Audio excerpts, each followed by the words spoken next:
Welcome back, everybody. We're so excited to record this next episode. It's been a little bit of a time since our last recording, since we had the 4th of July last week. We decided to take a break and record this week. So, welcome back. This is the Dental Pipeline podcast. If you're a little bit lost, we just want to give you a little rundown of what we've been doing. This is going to be our 6th episode in our Pre-Dental Playbook series. And so, in our past episodes, we've talked pretty extensively about our undergrad experience and what you can do to set yourself up for getting into dental school and trying to stack your application a little bit there. And so, today we're going to talk a little bit about applying for the DAT. So, we're going to dive into there. I'm here, as always, with my awesome co-host Sam Jolly. Sam, how you doing over there in Utah? Good, man. Just waking up. That's all. But just super excited. Super excited to be back on the dental pipeline. I love doing this. I love that we're able to do this together. Like Russell mentioned, we're going to be diving into the DAT or the DAT today, which is kind of the next crucial step in our journey along the dental pipeline. So the DAT stands for the Dental Admissions Test. And it's exactly that. That's what you need to take in order to get admitted into dental school.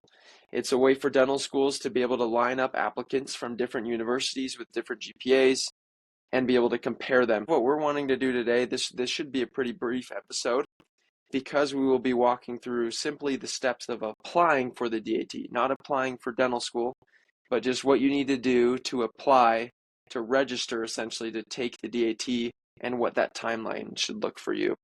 So Russ, tell us a little bit, what does the DAT consist of? Yeah. So it's a standardized test. So you're graded based on a percentile grade versus the other students that are taking this exact same test as you. So you could get almost 100% and not get a 30. In the time that I took it, it was out of 30. But now it's a 3-point system. Sam can talk a little bit about that in a second. But it's a 5.5 hour test with a 30-minute break. And there are four main parts of this test. And so the big part, the one that scares a lot of people, is the survey of natural sciences. And this is the first thing that you do, right, when you sit down and start taking the test. This is your biology, and then your general chemistry and your organic chemistry. And you have 40 questions for biology, 30 questions for general chemistry, and 30 questions for organic chemistry. And so it's pretty tough. You don't have a ton of time for these. We're going to go into depth about each of these sections in future episodes, especially when talking about study habits. But yeah, so just kind of a brief outline for this. The next part of the test is the perceptual ability test. In my opinion, this is probably one of the funnest parts of the test.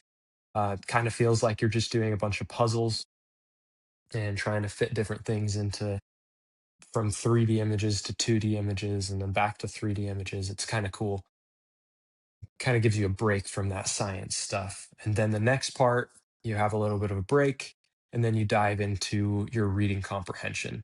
This part is very similar to, say, the reading comprehension in the ACT. You're going to have lots of questions on a big medical type of document this time, and you're gonna have to answer questions about that. And then the last part is your quantitative reasoning, and this is just math. So in my opinion, this is like fifth grade math problems that are beefed up and really not like super hard, but you have to do a lot of questions in a short amount of time. And that's probably the hardest part about it. Very wordy problems that if you sat and thought about them for a long time, you could get all of them super easily. But the time crunch is what really makes them a little bit more difficult. So you have to know what you're doing. And so when applying for the DAT, we wanted to talk a little bit about the timeline for this because it is a little bit confusing applying for the DAT versus applying for school. So you want to do this before applying for school. Sam, you want to talk about applying for dental school since this is a little bit different than like undergrad? Yeah, totally. And I think it's important when we talk about the timeline, right, of applying for dental school to recognize that when you apply, you're applying for next year's cycle. So like say you wanted to start dental school next year, fall of 27. That means you would need to apply right now for this for this uh, for this upcoming year. That would be this application cycle. If you wanted to get into dental school this year, well, you can't because the application cycle was last year, right? So that's kind of the idea. I thought I would be able to apply early because I simply thought it was like undergrad where I could apply a couple months before and then boom, get into dental school and start. But there needs to be some planning associated with it, especially if you want to avoid taking a gap year. That's the main thing you want to do there. With that in mind, I wanted to hit a little bit on the score because I know you brought that up before, Oh yeah. Yeah, sorry and about I it. just wanted to show really quickly, just for those that are watching on video, they can see this. Um, for those that can't, I'll just read it off for you. But this kind of gives you a breakdown of the percentile and the score. So as you can see, anywhere from a 540 up to a 600 is considered 100th percentile, which at first seems crazy, but I mean, there's obviously like these are rounded, so it could be 99.9 on one and then 99.99 on the other, right?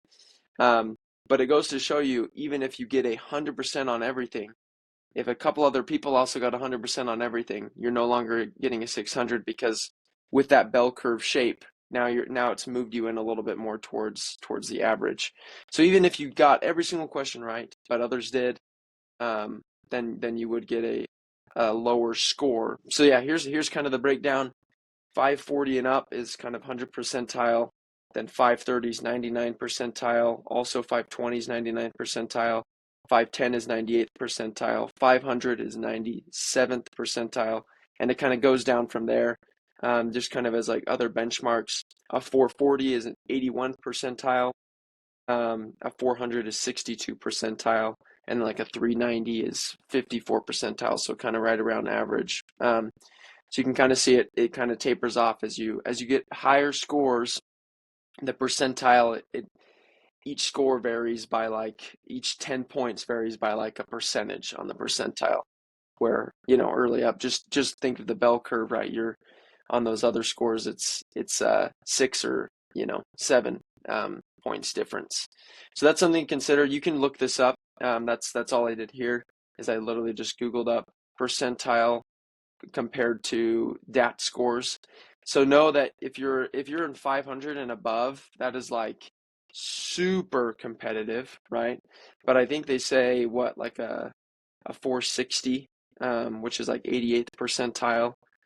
Anything like that or higher is kind of what you want to aim for. Am I right in that, Russell, or what's kind of Yeah, I the think most schools are probably around like a 420 is equivalent with like an 18 in the old system, and that's okay? about what their average is, like a 420 to 440 or something like that. I'm not exactly sure with the new system, but yeah, somewhere around there. So if you can shoot for like a 480 or 460 or somewhere around there, then you're going to be sitting pretty. That's going to be a good spot to be at.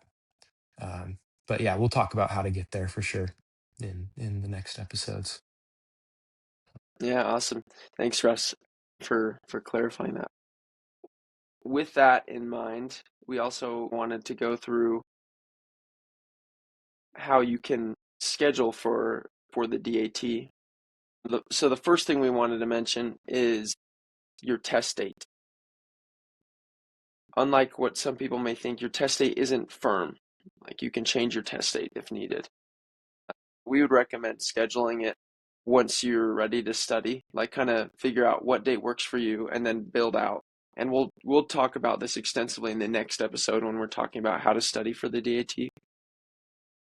But when you're rescheduling, it's important to know if you reschedule 30 or more days before that test date you've originally scheduled, it's $50 to reschedule. If you schedule between 5 and 29 days before the test, it's $70. And then if you can schedule even 1 to 4 business days before you take that test, but it's $150.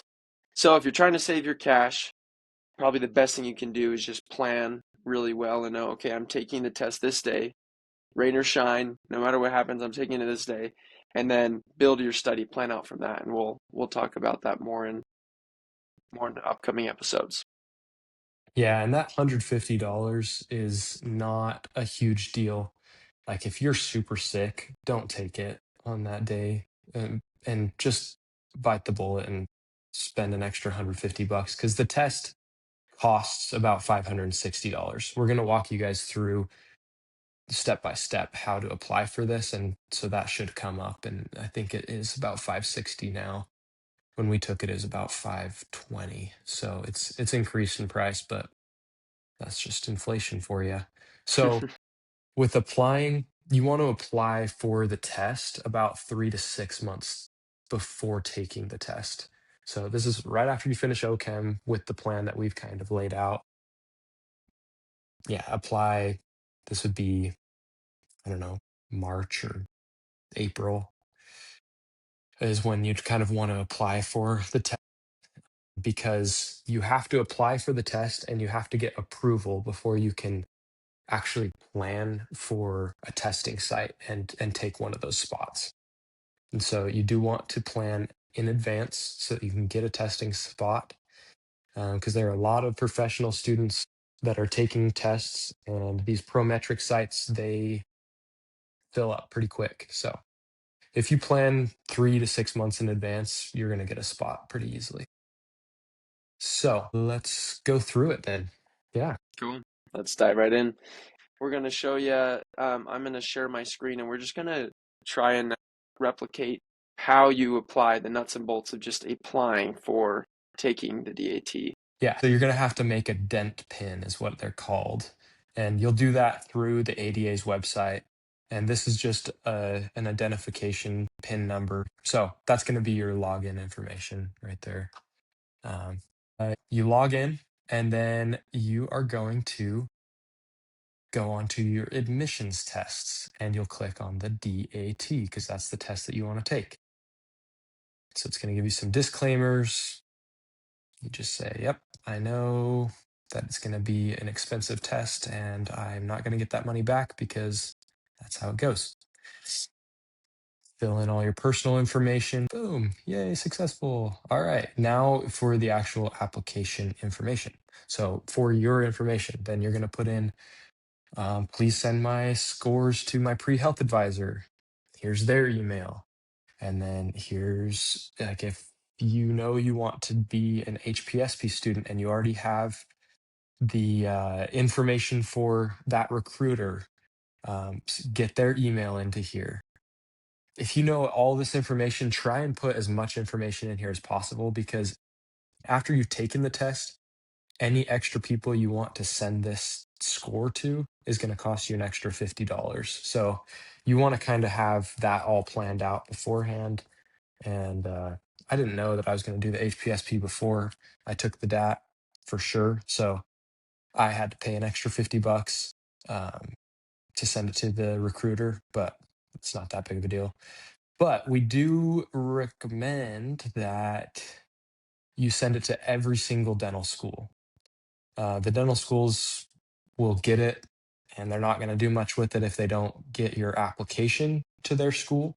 But sending it to their school or to every single school is going to save you a lot of money. So um, just think of the 400 or the $560 as sending it to every single school is why it costs that much. So you'll just say select all on this part, and that is every single dental school in the US. I thought, the fee was based on how many schools you selected, but like Russell mentioned, it's just a flat fee no matter if you select one school or all of them. So you might as well select all of them so you don't have to pay an extra $50 for every single school you wish to send the DAT to later on. So don't make that mistake. It's an expensive one because then you'll be paying 540 or 560, and then on top of that, an extra $50 for every school you're applying to. So save yourself a couple bucks and do that. So high school, you'll fill out what high school you went to, your rank in your class, kind of some of the extracurricular activities you were involved in. You'll fill out your college education, your major, the amount of anyways, all of this is like it mentions here. This is really just data for studies regarding the test and performance. But this information does not have to do with like how well your score is, or like how well they're going to set you up, or are you favored by filling out any of this information. It's just mainly for the ADA to work with. And so, anyways, here's the background DAT information. Have you taken? Have you taken any practice exams offered by the ADA? Have you taken any of these other tests? During which year do you plan on enrolling? Kind of just roll through this. There's other questions. Your parents' occupation, just all this background stuff, okay?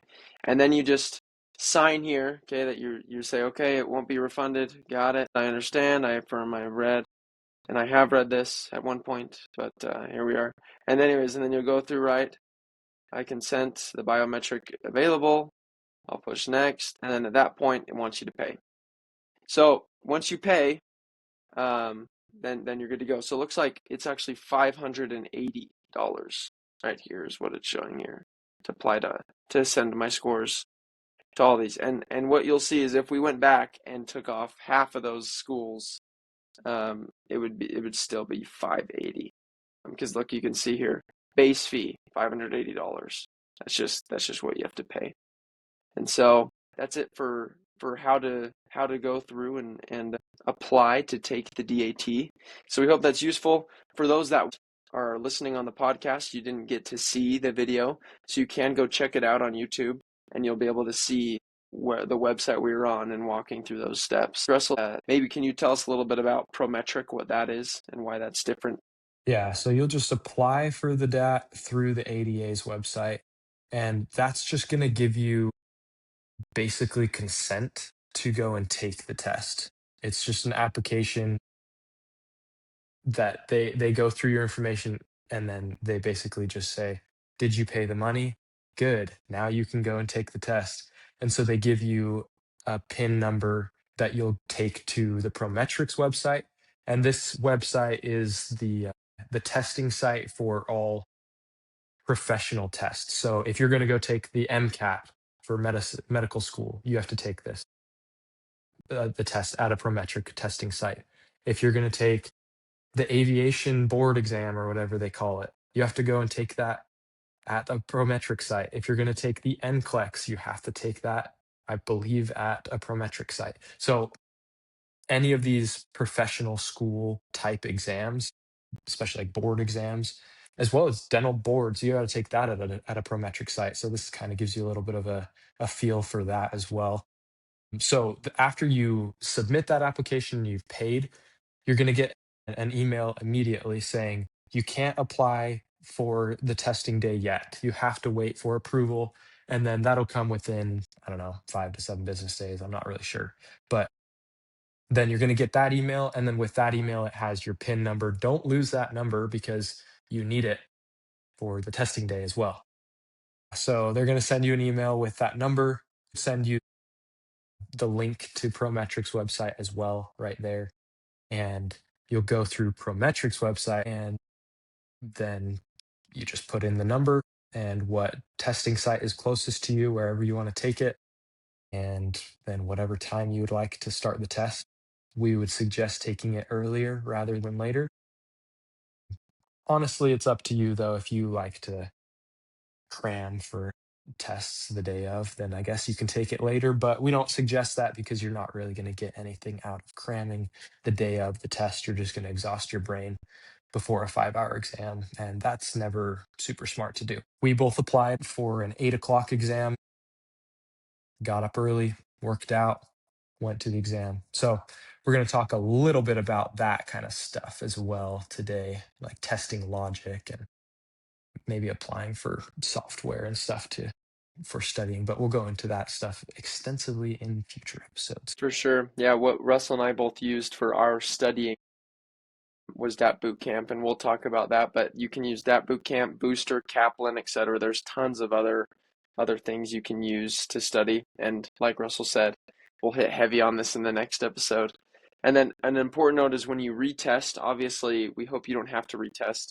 And before you retest, we recommend getting your score back before you schedule. I would wait till you get your score back because it's expensive. It'll be another $580 to go and take this thing.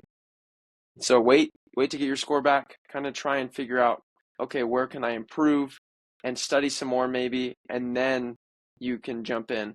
But yeah, you have to wait at least 60 days. If you didn't feel great about the test, it's a much cheaper option to just keep extending the software you're using for studying than to stop it and have to re-enroll, because they kind of give you a big discount to just tack it on as like a subscription model for the upcoming weeks or months as you're waiting for your score.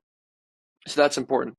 For test day logic, really important to know, night before, pack your government ID, make sure you have your confirmation email, pack some snacks and drinks for your break, set multiple alarms on multiple devices. That way you don't sleep in. I mean, that would be horrible, right? That'd be a very expensive day to sleep in.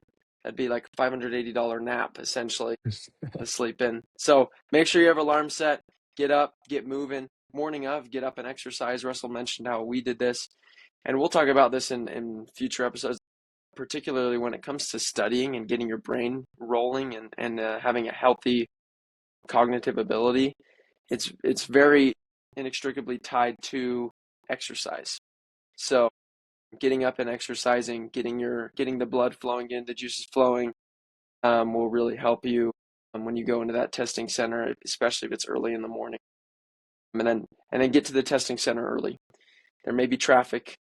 Use your favorite navigating app, but look at what it would take to get there the night before, and then maybe tack on another 10, 15, 20, 30 minutes accordingly, just to make sure you can get to that testing center on time. Stay somewhere close if possible, whether with family or in a hotel, just to make sure you can get to that testing center without any problems. So that's pretty much what we wanted to cover today. Anything else, Russell, as we're wrapping up? No, sir. No, sir. Pretty exciting stuff. You should be proud of yourself if you're to this point and you're taking this test. It's a big accomplishment to be to this point. So congratulations for all those that are listening to this and are getting ready to ramp up to take the DAT. If you're like me and Russell, we actually enjoyed studying for the DAT.